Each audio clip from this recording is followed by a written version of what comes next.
aborreça, você desça pra barriga, mas não suba pra cabeça, ai, ai. Ai, cachaça, por favor não me aborreça, você desça pra barriga, mas não suba pra cabeça. Desce mais uma gelada, seus cachaceiros e cachaceiras. Está no ar o podcast Revolta da Cachaça. E como diria seu Jorge, é isso aí. É isso aí, gente. Voltamos depois de um longo e tenebroso inverno nessa quarentena maldita, cheia de sofrimento. Mas agora a gente está de volta com muita cachaça, muita música e mais ainda cheio de história para contar. E cara, a gente decidiu desafiar o ano de 2020 fazendo uma retrospectiva. Só que a gente não é bobo de entrar nessa sozinho. Por isso, como sempre, tem ele aqui com a gente, Marquinhos Pereira, vulgo Lampião. Fala aí, pessoal. Bom dia, boa tarde, boa noite, cachaceiros e cachaceiras do meu Brasil. Estamos aqui para fazer essa análise do ano de 2020. Não é isso, Felipe? Mas eu acho que você tem uma novidade aí pra gente, não é? Olha que novidade sensacional. Arrumamos um reforço de alta qualidade. O moleque é historiador, músico, bandolinista, professor, digital influencer. Eu tô falando dele, Leandro Torres, o grandíssimo Biro, o Biro na história. Se apresenta, por favor, irmão, e seja muito bem-vindo. Alô, alô, fala meus amigos, Marquinho Lampião, seu Felipe Loureiro e os cachaceiros e cachaceiras que já estão habituados a ouvir o Revolta. Pois é, tô aqui e com muito orgulho, com muita honra divido esse espaço e esse copo com vocês. Como já dizia o bom Zeca Pagodinho, a cerveja e a cachaça são inimigos do homem, mas o homem que foge dos seus inimigos é um covarde. Vamos que vamos! Muito bem-vindo! Já lançou o Zeca Pagodinho. É desse tipo de citação que a gente gosta aqui, cara. Pelo amor de Deus, parabéns pela colocação. Todo mundo apresentado agora e a gente decidiu que vai fazer um ato ousado. A gente vai enfrentar o ano de 2020, o primeiro ano da história da humanidade que não se orientou por calendário, mas por obituário. É bizarro, cara. Mas o Revolta da Cachaça não é coaching, não é autoajuda. Aqui a gente fala de festa, bebida e esperança. Então fica mais uma novidade aí pra vocês. Além desse reforço maravilhoso chamado Biro, a gente tem também a seguinte decisão. Pra mostrar pra você que nem tudo foi desgraça, a gente decidiu usar nesse episódio só músicas lançadas em 2020. Então, a gente tem aqui o lado bom do ano de 2020, pra gente não viver só de sofrimento também. E pra começar, a gente vai ter uma regravação dele, um dos ícones do soul brasileiro, o Di Mello. Ícone daquele grande clássico Quilario. Mas não é essa que a gente traz aqui hoje. É uma música dele que é pra acalmar o coração de quem tá aqui, uma mensagem positiva, a famosa A Vida em Seus Métodos Descalma, gravada pelo Lineker no disco Acorda Amor.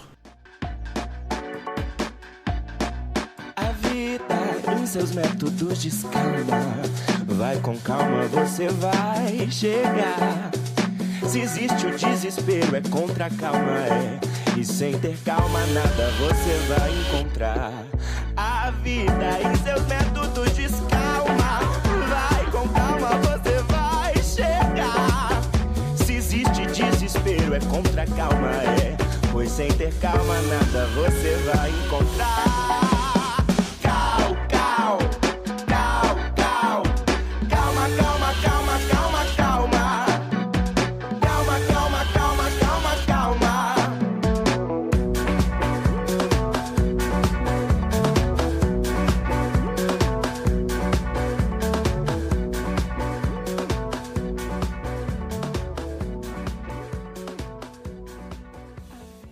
Meus amigos, Di Mello acertou em cheio, cara. No corre-corre, no desespero, o nego até se mata. Mas assim, o ano começou fazendo a gente perder a calma, passar raiva. O negócio começou sofrido esse ano, porque um dos atos fundadores de 2020 foi o terrível discurso do secretário sem cultura, Roberto Alvim. representante da cultura brasileira no governo Jair Bolsonaro. Algum comentário sobre o discurso dele, meus amigos? Quase que dá pra falar sem comentários, né? Mas a gente pode falar alguma coisa disso. Que coisa bizarra, né? A gente já começou esse ano com o pé esquerdo do ponto de vista da postura, né, dos nossos representantes ao plagiar, digamos assim, ou melhor, se inspirar no propagandista, o ministro de Hitler, Goebbels. E aí, Marquinhos? Cara, assim, esse mês de janeiro eu tava completamente out, né? Mas quando eu fiquei sabendo disso, eu não acreditei nisso não, cara. Uma parada completamente absurda, e você vê a ideia de uma proposta, de uma criação de uma cultura nacionalista, né, mais pra frente, como é que eu poderia dizer, né, mais pura, né, na sua essência. E o mais bizarro, Marquinhos, é que no contexto ali do Terceiro Reich, daquela formação do governo, do nazismo como um todo, tu tinha uma grande marca do movimento romântico alemão, e o romantismo, enquanto escola artística, literária, tem como característica a valorização da nacionalidade, do herói medieval. E, cara, o maluco transportou o discurso pra cá, falando que a arte brasileira tinha que ser heróica. A nossa arte, ela é heróica, só que na contramão. Ela só é heróica quando tá na contramão, cara. Herói aqui, sei lá, o Cartola. Herói aqui é o maluco que... Não são eles, tá ligado? Não adianta tu fazer um grande cavaleiro, um defensor, um general que vai fazer alguma coisa. Os nossos heróis são muito diferentes. E você percebe a falta de leitura da realidade brasileira também desses caras, né? Porque o cara falando, tocando Wagner no fundo, igual os discursos que o Hitler fazia antigamente, sendo que, cara, quem vai dar bola pra Wagner no Brasil? Não que o Wagner não tenha sido um dos grandes, apesar de todos os problemas de tocar um Wagner atrás de um discurso político. Mas fala sério, da onde que vem essa ideia de que isso vai ser absorvido pelo povo brasileiro, que já tem uma cultura musical totalmente contra essa ideia? Sim, cara, talvez a arte brasileira seja uma das menores preocupações, assim, pro governo. Bastava só apoiar na medida do possível, incentivar, porque a coisa sempre aconteceu contra eles, à margem do poder. Então, não precisa muito essa opinião. Eu acho que no fundo queria provocar, talvez. Mas eu vou deixar uma pergunta para vocês dois aqui, cara. Pesada essa. No comando da cultura do Brasil, quem foi melhor? Gilberto Gil, Regina Duarte ou Boninho? Boninho fez parte da cultura brasileira no comando dela? Ele comanda o BBB, mano. É verdade. Eu vou ficar com o Gilberto Gil. Teve polêmicas durante a gestão dele, mas foi o cara que eu acho que fez uma política cultural distributiva, né? Inclusória. Boa percepção. Mas eu acho que assim, cara, essa troca do Roberto Alvim pela Regina Duarte, cara, me lembra o Botafogo em campo quando sai o Kevin e entra o Barrandegui. Moleque, é um deserto. Sei lá, muda de cor a areia, tá ligado?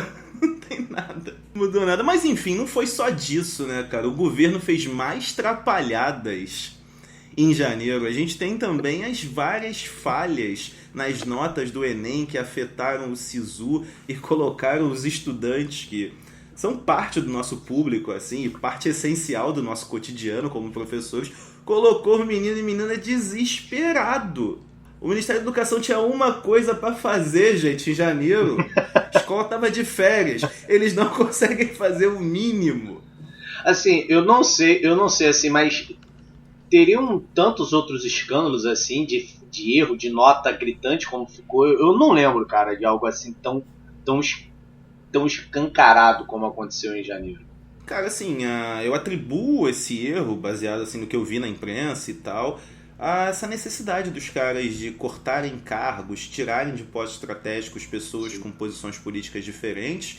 Acabou que a estrutura de poder, de funcionamento do Ministério ficou meio sem sentido. Então tinha coisa que não tinha gente para assinar, você não sabia mais quem mandava em quê. Então nessa falta de procedimento, falta de competência administrativa, sendo mais claro, acabou que não conseguiram fazer o essencial, uma coisa que não dava problema há um tempo já, né? Já não dava, a gente não escutava, parece que as coisas estavam...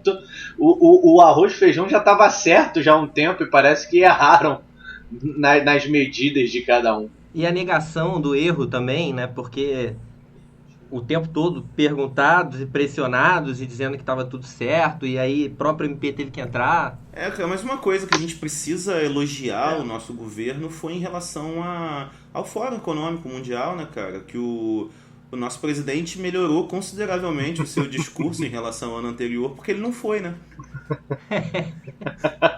Cancelou de última hora. Muito ocupado. Mas Luciano Huck se destacou, muito né, cara? ocupado. Ele e o Paulo Guedes. Cara, que eu só vejo diferença de idade. Eu não consigo perceber se eles são pessoas diferentes mesmo.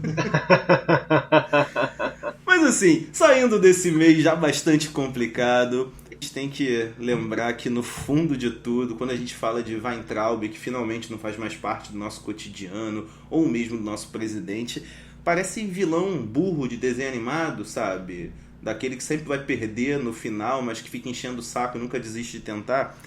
Como diria o Bruno Henrique, o Djonga é outro patamar. E justamente por isso tem aí pra gente poder terminar esse mês de janeiro e abrir os caminhos de fevereiro pros nossos ouvintes, um rap de qualidade, né? Marquinho, tu é fã, não é?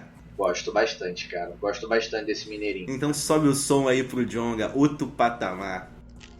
Falar a língua dos manos, não perco uma batalha. Vai que vai. Pode? E apesar dos danos, sou história na minha área. Sou história na minha área. Sou história na minha área. Orgulho de onde eu vim. Sou história da minha área. Sou história na minha área. Sou história na minha área. Orgulho de onde eu vim.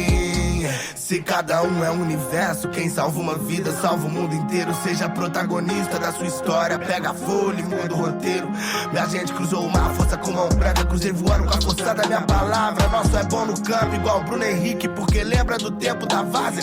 Mas vai, não esquece astro, né? Pô, sou astro, reaprende aí, filhinho. Já que eu ilumino geral. Quantos curte brilhar sozinho? Falo tanto de mim, do meu proceder. O passado semelhante a nos preceder. Ó, pra ir pra ver que quando eu falo do Djonga, eu tô falando de você. Paranoico igual de... Outro patamar é a capacidade da polícia, ou melhor, das polícias brasileiras de fazer tudo absolutamente errado. Cara, a eficiência totalmente usada para fazer a coisa errada. É a competência de cometer o equívoco com muita confiança. É isso que a gente tem fazendo a nossa segurança. Isso me lembra inclusive um esporro que eu tomei essa semana do meu orientador, que ele disse que eu acertei em cheio no alvo. Pena que era o alvo errado.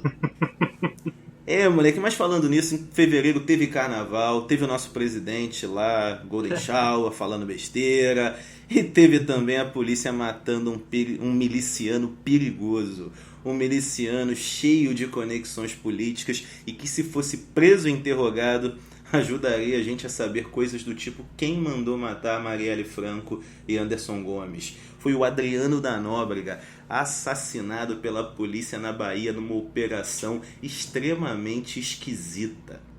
Pois é, foi esquisito mesmo.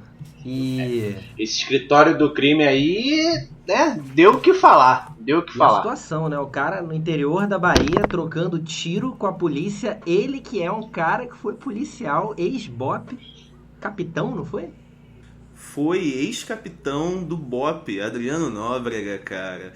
Não, assim, e condecorado, né? O cara, ele, quando foi do BOP, no processo de treinamento, o cara era visto como um...